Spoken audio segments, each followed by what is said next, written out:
Let's continue on with our Serie B forecast and preview for the season. If you haven't already, go and check out the first part of this preview where we talk about the front runners. We're going to get into Sampdoria because they're not a front runner. Dan and Emmet, I think you'll agree. No, absolutely not. They've already lost one. Well, their only game they opened at the Stadio Luigi Ferraris. They lost 2-0 at home to Modena. I don't think it sets the tone. They do have a new coach. They've got Massimo Donati. They got beaten by their former coach from last season. I think it was coach number 2. They got sacked on their way down. There's plenty of choices there to be made. I think we were coach of Sampdoria at one point last season. Well, I think they brought back the A team at the end with Ivani and Roberto Mancini on speed dial. So they did get relegated. They got handed the lifeline. They're back. There is a refreshing kind of vibe and hope around the Sampdoria faithful. They're happy to be there. They did win 2 games against Salernitana. It's sad to see Salernitana go down to Serie C. But Sampdoria, they are there. They're probably, arguably, the biggest club in the league in terms of followers around the planet. I don't think anybody would argue with that. And they do have a history, 79 years. They've never been to Serie C. They've sort of walking that tightrope. They've been able to keep their balance just. So what is going to happen with them this season? Because they haven't brought in a super striker by any name, stretch, or anything. They've got Massimo Coda still there.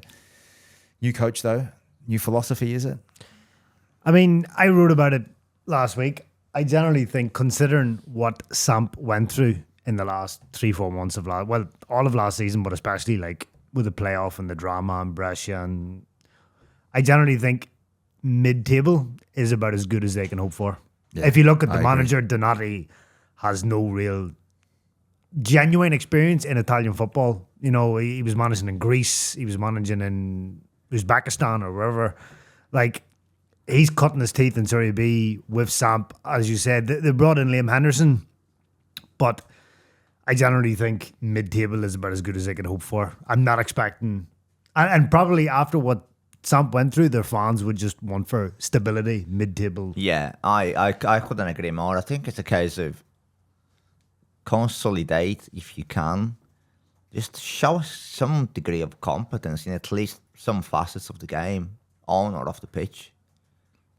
Sampdoria are a mess, and I mean, yes, Pirlo, Sotil, and Semplici last season did not cover themselves in glory for a variety of reasons.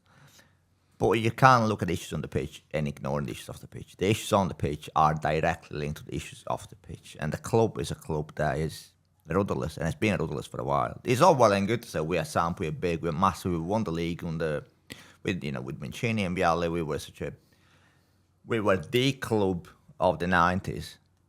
And then it's like, you look at the way they signed players last season, in January and in the summer. It was like the proverbial, supermarket trolley dash after you've had 9 pints. You just grab whatever you can get. You get like a bit of, tomato sauce along with shower gel, and then you're asked to be cooking a meal. And you just cannot do that. It's madness. Let's get Coda and Tutino. Great. Let's furnish them with the midfield.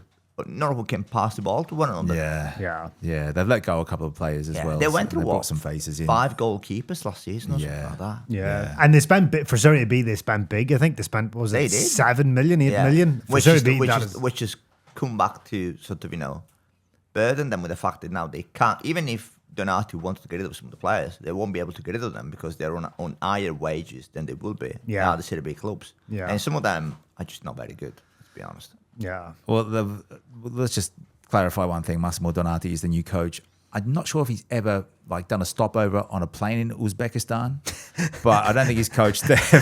But he made speculating that. Yeah. He may have done because he played for Celtic, and Celtic play, some of the qualifiers, Champions League qualifiers in far-flung destinations. Yeah. So they brought in. Well, Donati's brought in Jordan Ferry, who is a French midfielder from Montpellier.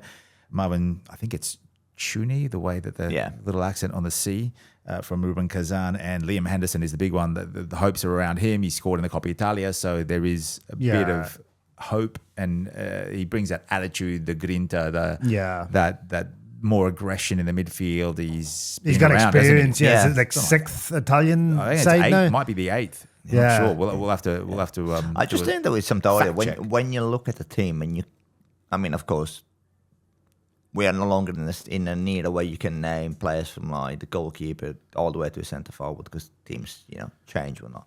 But if you can't even think of like what their starting 11 looks like, you're in big trouble.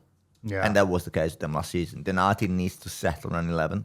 But the reason why they couldn't do it last season is because Pirlo had his signings, Sotil had his signings, and Semplici had his players in. So I think going back to what Emmet was saying, they need a season of consolidation, like mid-table mediocrity, which would be a step forward in this case. Yeah, there isn't going to be any dreams of No. the playoffs I or just- promotion, and even if they did, that what Samp are going through and the ownership want to sell the club. Promotion actually would be such a bad thing because they're a mess behind the scenes. They need a proper structure in place. So, as Dan said, as I said, mid-table stability and then build on it for next How season. long do you give Donati? I mean, they gave Pirlo 3 weeks last season. Yeah. Surely they won't do that again to get rid of a coach that soon. Just say they lose every game in the first month. Yeah. Come on. I mean, you got to give a coach time. Because if you look at their fixtures, they don't have an easy start at all. Modena was probably one of the easiest games. Well, come on. Modena has strengthened. I Sure. think they've got a better team, a better squad I than completely agree. Sampdoria. But first game of the season at home, you're Yeah. thinking, I'm not saying it's a gimme, but it's Yeah. not an impossible task. Yeah, because they're away to Sudtirol Yeah. this week, and then the following week they've got Cesena away. They've got Cesena, they've got two back, they've got back to back. We are showing both of those. Südtirol, Samp, and Samp Cesena, both on the DCTV app. Yeah, like that's a tough start. It's a difficult Yeah. start for them, and that's what I'm saying. If Donati doesn't need the ground running, I'm not expecting him to win the next 4 games, but he needs points on the board and quickly.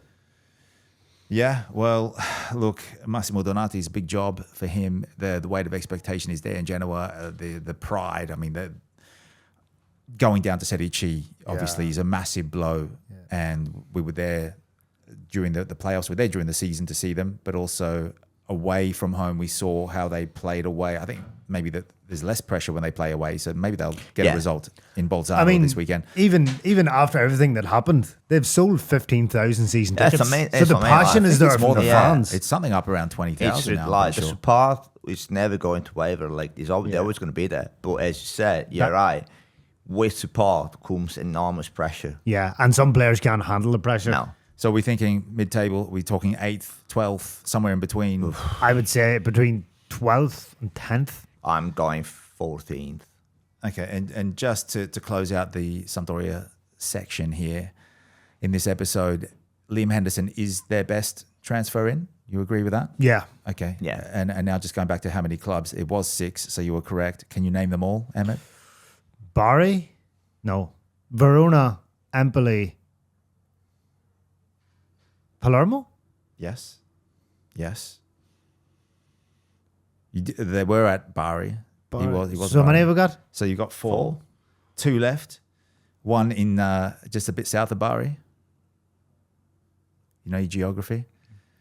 South of Bari. Do Not Lecce. I need to bring out. Yeah, it is Lecce. I was Really? going to bring out my red card, and then it's Samp. Yeah, so there's 6. So Liam Henderson, and he is that maverick. He's one of the. Is he the first Scot for a long time to come over to Italy and play? He was there before. Yeah. Aaron Hickey, obviously. Yeah, We're talking he about- was the first. He was the Bari back in trailblazer. 2018. The trailblazer current- of the current way Yeah, of the Scottish current- players. Yeah. I mean, we'd love to talk to him. So Sampdoria, give us some access.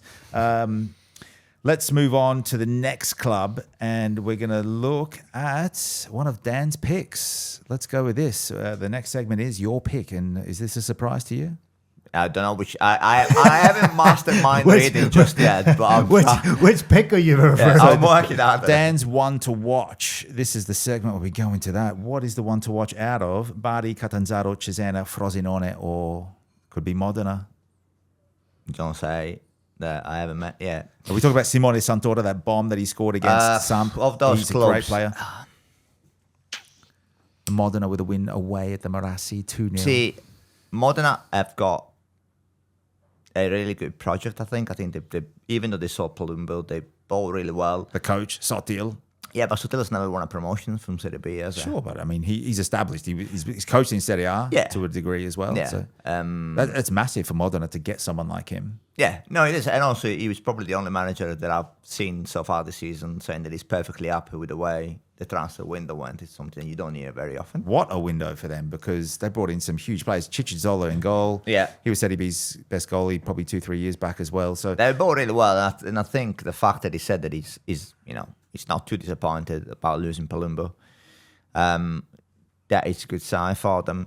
I think of the teams you've mentioned, Modena could probably be flying under the radar a bit. Yeah, because they don't have any expectation to go up. No. Maybe they haven't spent a lot of money, and No, exactly. well, And for them, they've made this is a massive step for them, because remembering they were Serie C a couple of years ago, Yeah. and now they're here, and with what like Juve Stabia and Catanzaro, no one really expected them to make the top 8 last season. No, but that's what I mean. Like, of the teams you mentioned, Bari have got by far the most pressure on the shoulders. Yeah. But just going back to Sotil and Modena, they brought in Zanimacchia, who scored for 2-0 against Samp. Yeah. Santoro, they've kept him. He scored the opener. They brought in, I think it's pronounced Pitia, the Finnish. The finish is really good player. He's so good. Yeah. At Südtirol, he's They've a got Di Bologna. Mariano as well from Palermo. Di Mariano's great on that left side. They brought in Zampano from Venezia, who's had that experience in the top couple of divisions. They also have Alessandro Della Valle, who is a Torino young defender. Is getting minutes now, and this is we will emphasize this. The young Italians are going to get minutes in Serie B that they wouldn't normally get in Serie A. So another reason to watch the Italian second division. They brought in Adorni also from Brescia, and Nieleng, who is a Dutch defender. They brought him over. They spent a lot of money on him. I think they spent over £700,000. Which for yeah.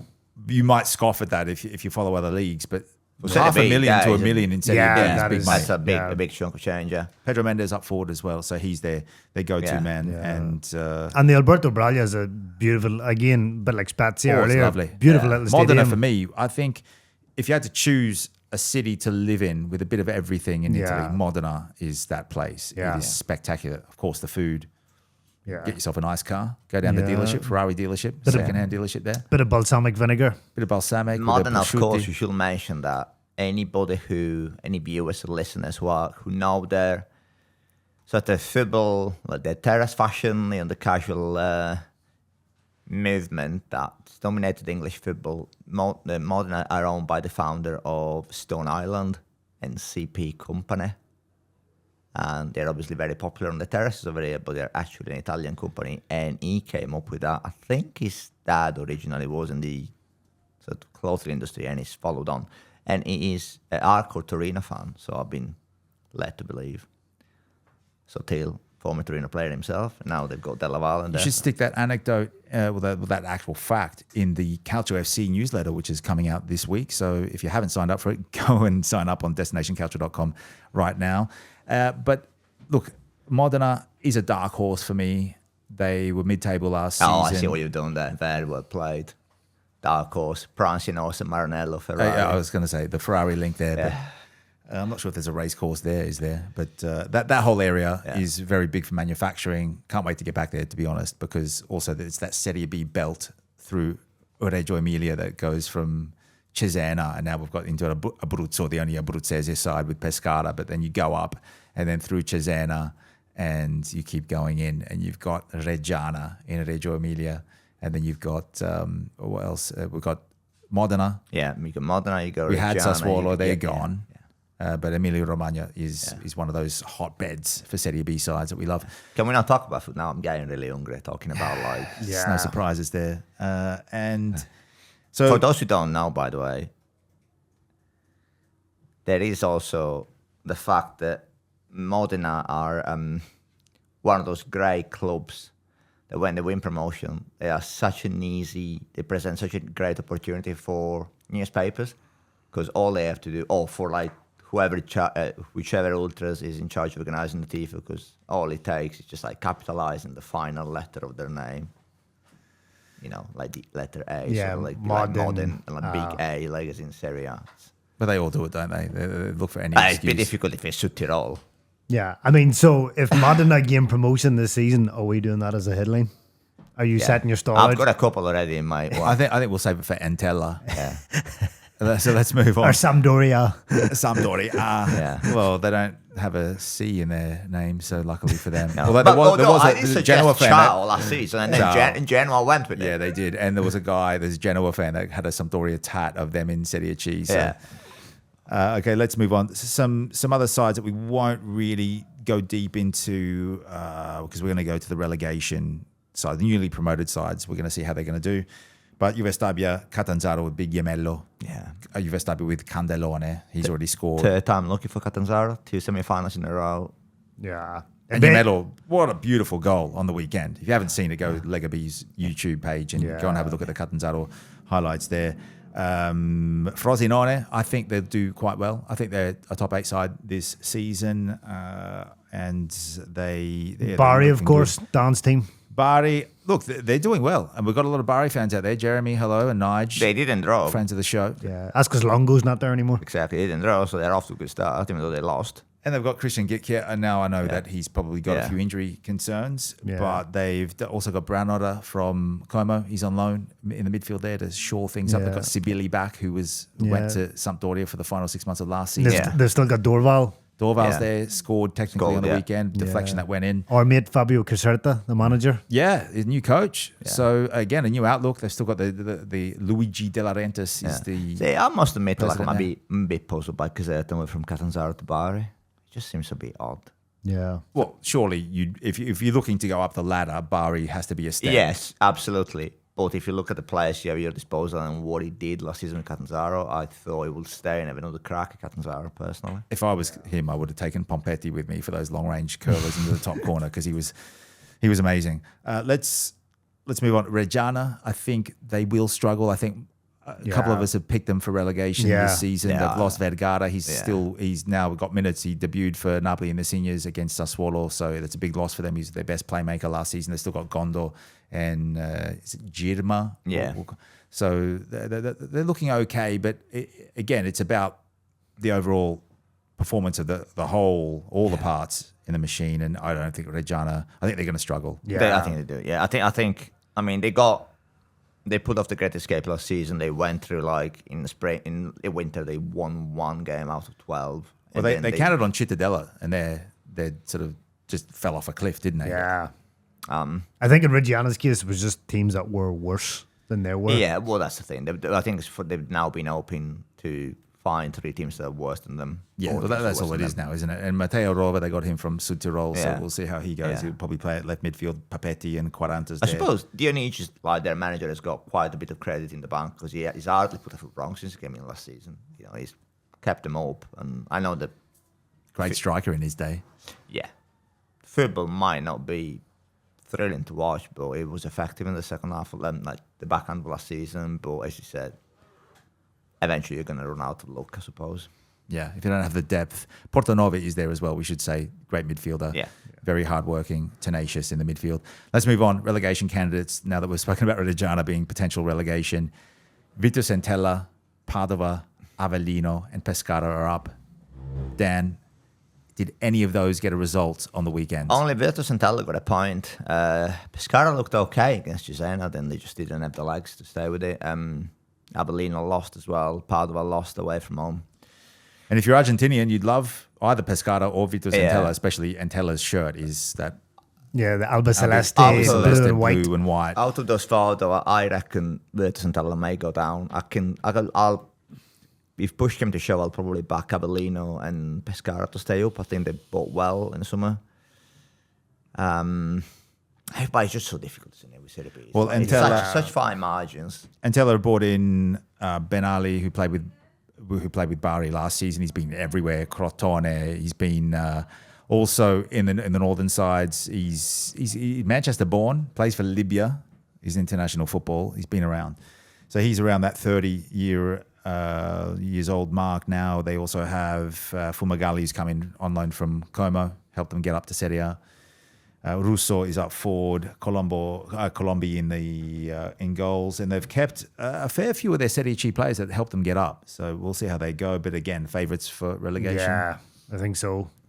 And moving on, we'll go to Avellino. It's great to see Tony Soprano's side in Serie B. Yep.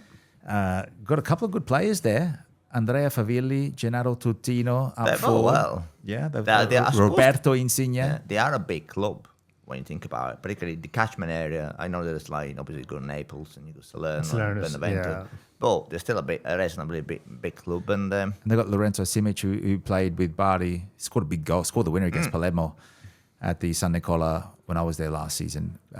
Stoppage time winner. Passionate fans. You would, if they're going to survive, they need to take points at home. Yeah, use the crowd. Biancolino in charge there again. Yeah, use the crowd, and Avellino was the destination for the final of, was it Juventus Fiorentina in 1990? Second leg. So if you haven't booked your trip to Avellino yet, you know why now. If you're a Juventino or Fiorentina fan, to go there. I don't think any Fiorentina fans will go in anytime soon, but maybe if you're Juve.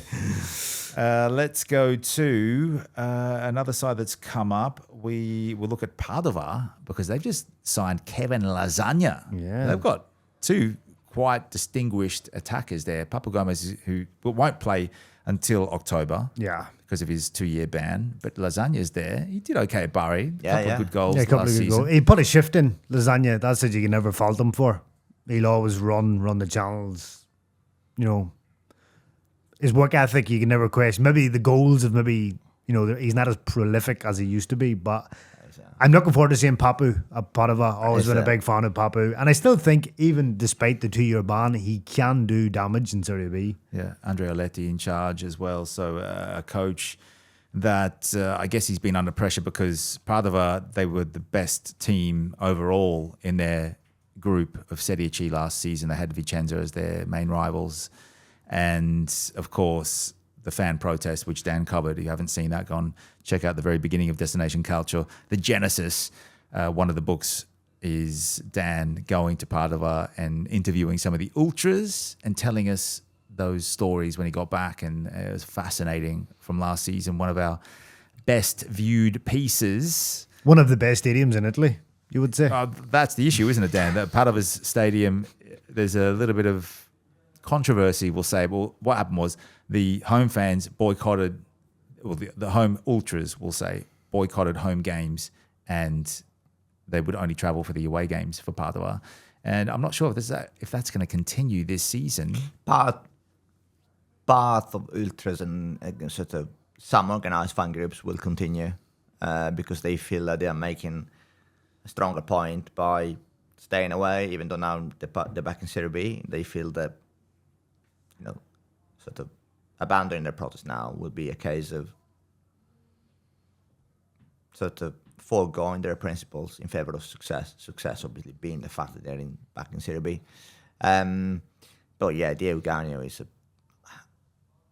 it's a monstrosity. It's not just a monstrosity. I think it may well be the worst ground there is in Italy because it's in the middle of nowhere. You cannot reach that ground by public transport. I walked back into the old town part, and it's about a 55 minutes walk, and it was still faster than getting public transport. And that's quite the honour, saying it's the worst stadium in Italy because there is a lot of competition. It's probably the worst of the first two divisions, that's for sure, and possibly. There are 60 teams in Serie C. It could be the worst, but is it as bad as the Castellani?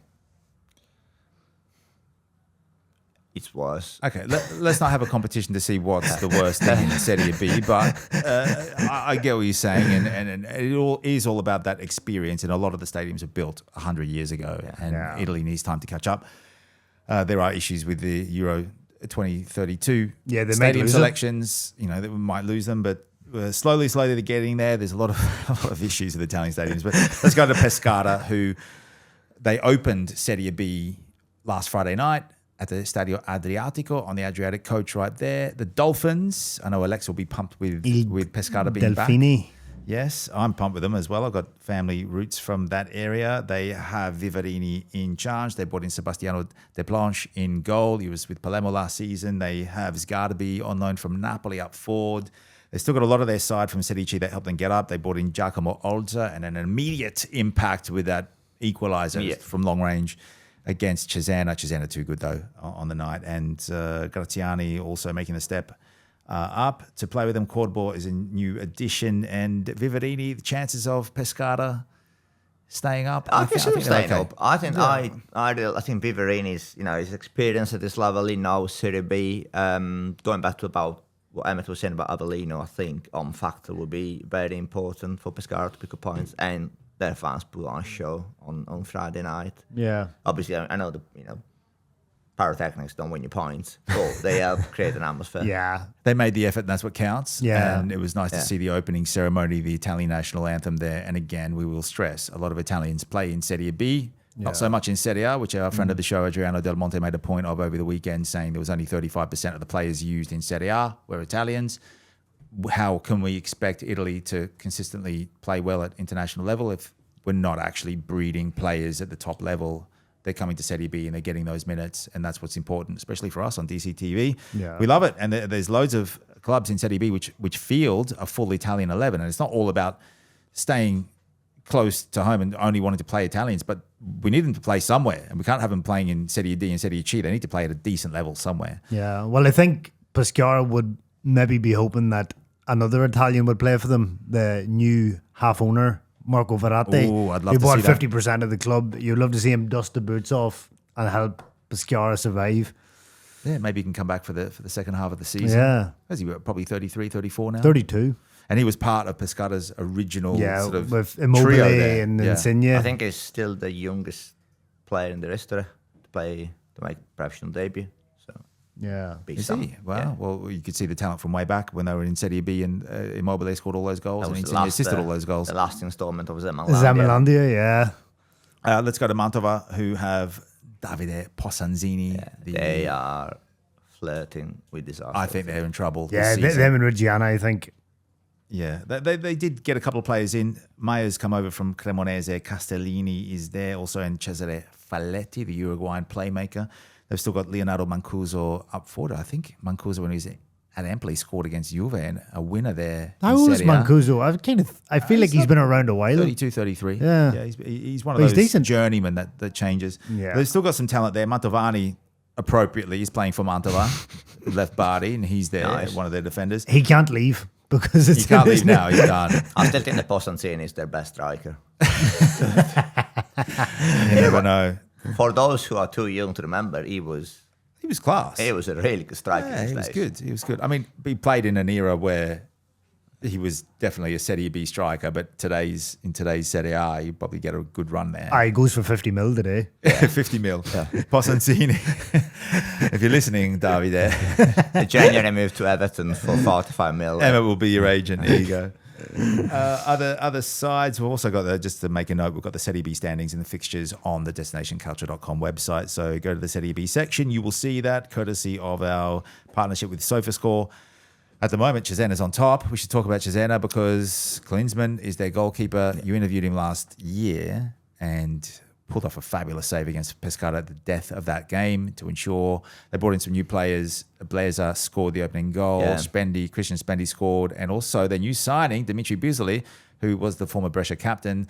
They said goodbye to Serie B and everything else. They're back as Union Brescia, if you don't know. But Buzoli is there. He scored on his competitive debut for the club for Serie B, and they won 3-1. So They looked very impressive. I They did thought look- they looked very professional. You know, it like looks so good. Their transition play, their link-up play, everything was just sort of coming off. Yeah. yeah. And so, look, And they've built on the strength of last season when they finished, they sneaked into the playoffs. Yeah, they didn't advance, but they've built on it for this season. Yeah. And I think Cesena will be one to watch. Yeah, I think with Cesena is because unlike some of their rivals who've signed a lot of players, they've made signings, but they haven't overhauled the squad. ex-Juve Frabotta with Same Michael from Vignani there. West Brom.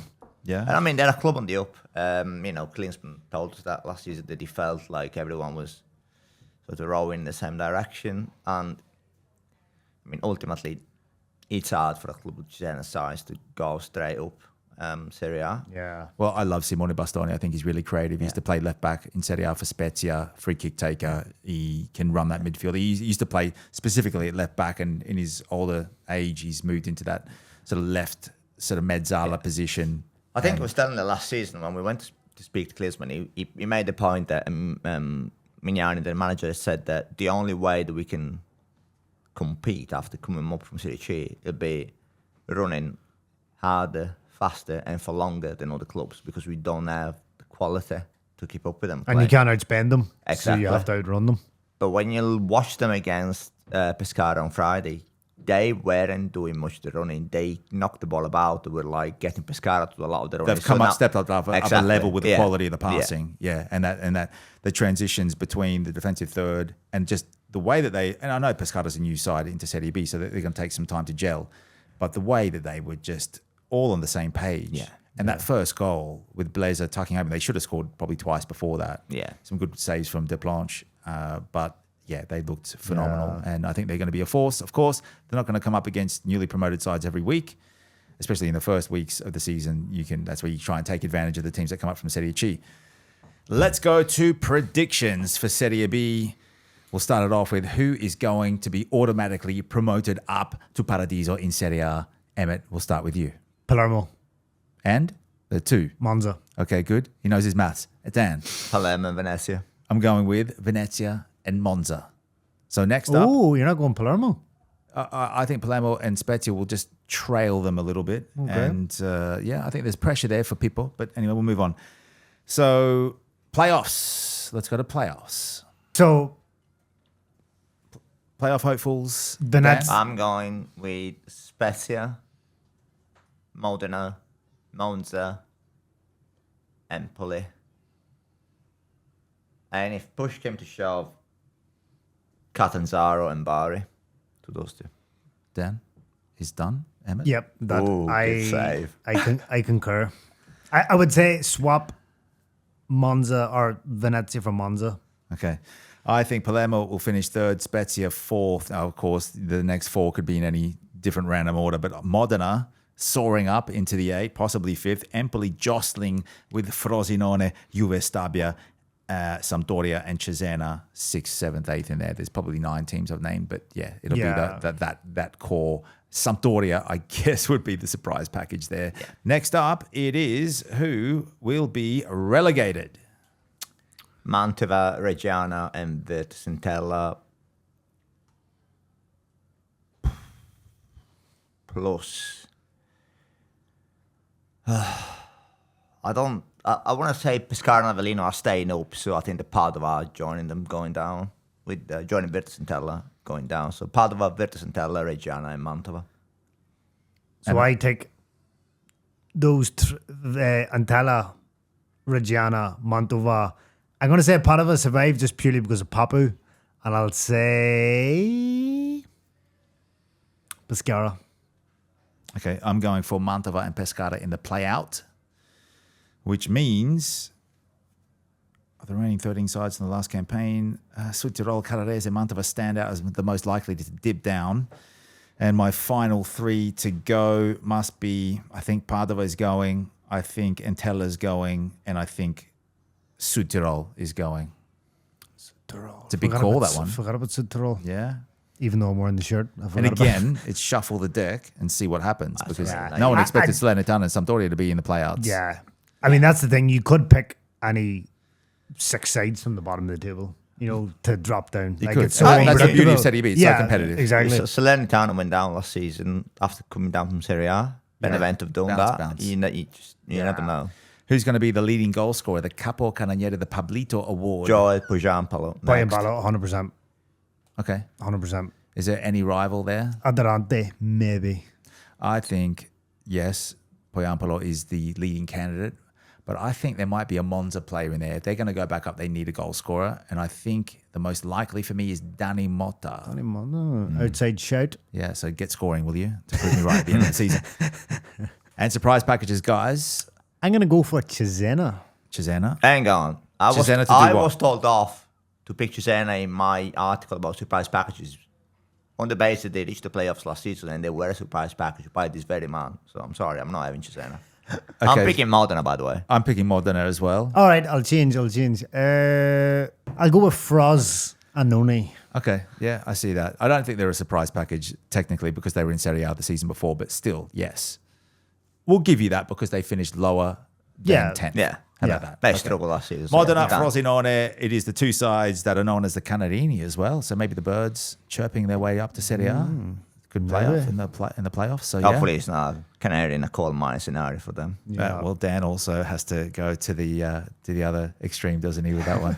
Let's look at both sides, and that's what he's done. So, okay, let us know what you think in the comments to see if you agree with us. Perhaps you're a fan of another side and you want to tell us that we got it all wrong. Let us know, especially if it's Dan or Emmet. So, remember, this season we're bringing you 3 live games of Serie B every single week on the Destination Calcio TV app. So make sure you download it for iOS and for Android. That is every single week, 38 weeks, plus the playoffs, guys, and the playout. So Long old slog. yeah, the long old slog. And stick with us for we are the authority on Serie B. So we will have the website for you, all the news every single week, the previews as well for all the games written on destinationcalcio.com.